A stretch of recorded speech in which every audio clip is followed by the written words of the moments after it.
Konfederasi Serikat Pekerja Indonesia itu mengajukan 2 permohonan pengujian Undang-Undang Nomor 11 Tahun 2021 tentang Undang-Undang Cipta Kerja di Mahkamah Konstitusi.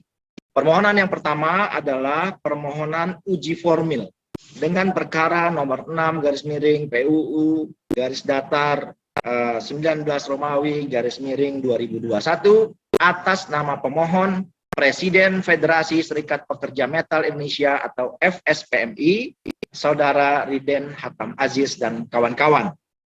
Gugatan yang kedua adalah permohonan uji material dengan perkara nomor 101 garis miring PUU garis datar 18 Romawi garis miring 2020 atas nama pemohon Konfederasi Serikat Pekerja Seluruh Indonesia KSPSI Andi Gani, Konfederasi Serikat Pekerja Indonesia KSPI, dan beberapa pemohon yang lain. Ini terkait dengan 2 permohonan atau 2 gugatan KSPI. Lantas apa relasi antara gugatan KSPI dengan putusan Mahkamah Konstitusi?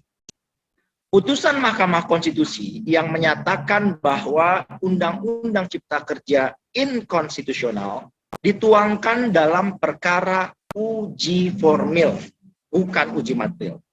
Uji formil dimaksud adalah perkara nomor 91 yang dimohonkan oleh pemohon lain.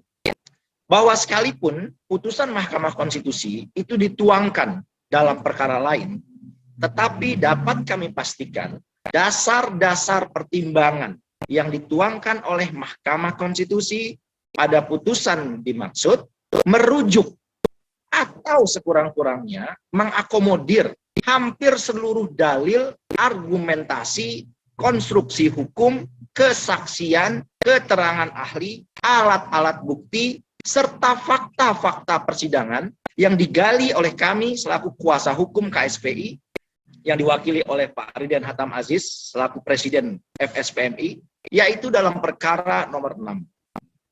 Kawan-kawan sekalian, kalau kita merujuk putusan Mahkamah Konstitusi nomor 91 itu, kami sekurang-kurangnya mengakomodir dalil, keterangan ahli, alat bukti, fakta persidangan yang digali oleh kuasa hukum KSPI, dapat kami buktikan dengan melihat dokumen permohonan serta risalah-risalah persidangan. MK selalu mempunyai risalah catatan detail setiap persidangan untuk perkara nomor 6 yang dimohonkan oleh anggota KSPI yaitu Pak Riden Hatam Aziz.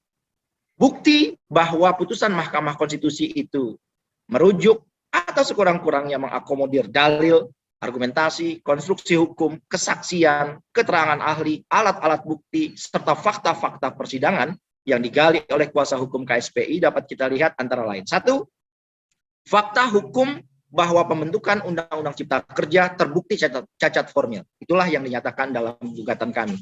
Yang kedua, fakta hukum bahwa pembentukan Undang-Undang Cipta Kerja tidak sesuai dengan prolegnas. Dalam gugatan KSPI yang diwakili oleh Pak Riden Hatam Aziz ini, kami menggali sangat detail tentang prolegnas yang semestinya tidak bisa menetapkan UU CK saat itu masih berupa rancangan undang-undang ke dalam prolegnas.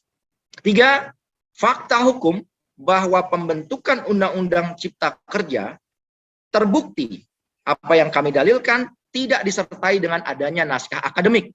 Fakta hukum yang keempat adalah bahwa naskah akademik Undang-Undang Cipta Kerja ya itu tidak dapat diakses oleh masyarakat. Hal itu ya hanya pernah disampaikan oleh saksi fakta dari KSPI dalam perkara nomor 6 yaitu Bung Said Iqbal yang waktu itu menjadi saksi fakta dalam persidangan. Sementara dalam perkara 91 tidak ada yang menyatakan demikian. Karena penggalian terhadap fakta tidak disertai naskah akademik itu terbukti dari saksi fakta Pak Said Iqbal saat itu. Selanjutnya fakta hukum bahwa pembentukan Undang-Undang Cipta Kerja itu terbukti mengabaikan partisipasi masyarakat. Yang kami bangun dalilnya itu tidak disertai dengan partisipasi yang bermakna atau disebut sebagai meaningful participation.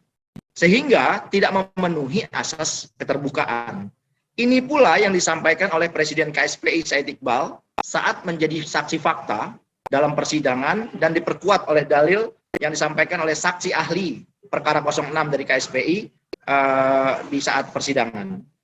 Ada fakta hukum juga tentang pembentukan Undang-Undang Cipta Kerja terbukti tidak memenuhi asas-asas pembentukan peraturan perundang-undangan secara akumulatif. Disebutkan dalam putusan MK dan itu pula yang didalilkan oleh KSPI.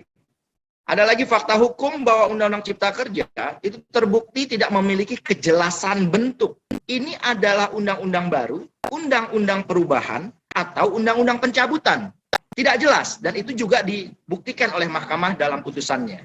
Ada lagi fakta hukum bahwa Undang-Undang Cipta Kerja tidak dibentuk dengan tata cara, prosedur, dan mekanisme yang sesuai dengan teknik penyusunan peraturan perundang-undangan yang pasti, yang baku, yang standar, yang diamanatkan dalam Undang-Undang Nomor 12 Tahun 2011 tentang pembentukan peraturan perundang-undangan yang lebih akrab kita sebut sebagai Undang-Undang P3. Misal, kami menyatakan bahwa tidak benar Undang-Undang Cipta Kerja dibuat dengan judul semacam itu karena nggak sesuai.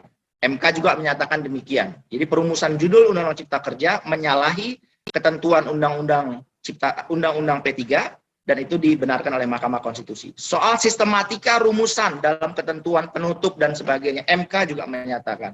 Soal metode Omnibus Law juga dinyatakan oleh MK sesuai dengan gugatan KSPI. Ada lagi fakta hukum yang menyatakan bahwa metode Omnibus Law itu terbukti tidak dibenarkan karena apa? Karena tidak didahului dengan adanya perubahan Undang-Undang P3. Harusnya diubah dulu Undang-Undang P3-nya, baru kemudian dibentuk Undang-Undang Omnibus Law itu. Dan itu yang didalilkan oleh pemohon KSPI dan dibenarkan MK dalam putusan tersebut.